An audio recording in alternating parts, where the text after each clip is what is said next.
update po ulit tayo. Kasama pa rin ang ating weather dito na laging may panahon para sa'yo. Dito Alvin, gaano ba kainit today at meron bang chance ang umulan?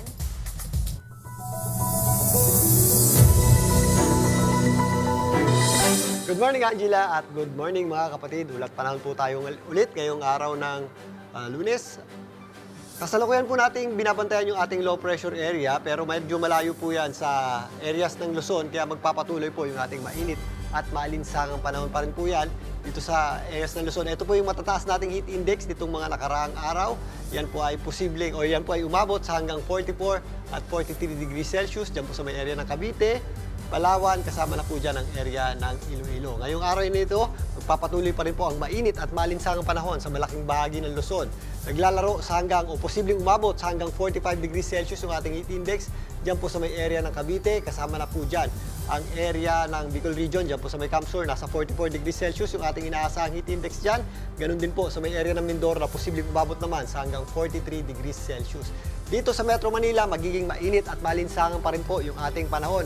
Nasa mataas na antas o mapanganib na antas na heat index pa rin po yung ating aasahan na posibleng umabot sa hanggang 44 degrees Celsius. Ganun din po ang ating aasahang mga heat index dito po sa areas ng Visayas na naglalaro sa hanggang 38 hanggang 42 degrees Celsius. Bihira po yung ating mga pag-ulan ha. Medyo malayo yung ating low pressure area dito po sa areas ng Luzon at Visayas. Pero if ever may mga pag-ulan tayo, ito po yung mga tinatawag nating isolated o yung mga dagliang pag-ulan na nangyayari tuwing hapon at gabi. Kagaya po ng nangyari kahapon dyan po sa may area ng Kamanava.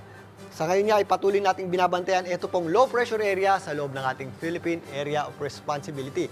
Ito po ay huling namataan ng pag-asa sa layong 695 kilometers east o silangang bahagi ng Davao City. Ito pong ating low pressure area ay nakapaloob doon sa ating Intertropical Convergence Zone na nagdadala ng mataas na tsansa ng pag-ulan at mga posibleng thunderstorms sa malaking bahagi ng Mindanao, kasama na po dyan ang Palawan. Kaya again, mag-ingat po tayo sa mga possible effects ng mga pag-ulan dulot ng ating ITCZ at ng ating low pressure area, lalong-lalo na kapag meron tayong thunderstorms gaya po ng mga flash floods at landslide. Samantalang itong ang easterlies ang nagdadala po ng mainit at malinsangang panahon sa natitirang bahagi ng ating bansa. Ayon sa pag-asa, mababa pa po ang tsansa nitong maging isang ganap na bagyo in the next 24 hours. Pero dahil nga nasa dagat po yan, may possibility po yan lumakas or mag-intensify in the next few days. Kaya yan po ay patuloy nating babantayan. If ever, yan po ay maging bagyo, yan po ay tatawaging bagyong Auring o ang ating unang bagyo ngayong taon. Ito po ay posibleng tumungo dito po sa general area ng eastern section ng ating bansa or pwede rin po yang tumawid. Dahil nga ito po ay isang low pressure area pa lamang, erratic pa po ang nature niyan o pabago-bago pa ang nature niyan,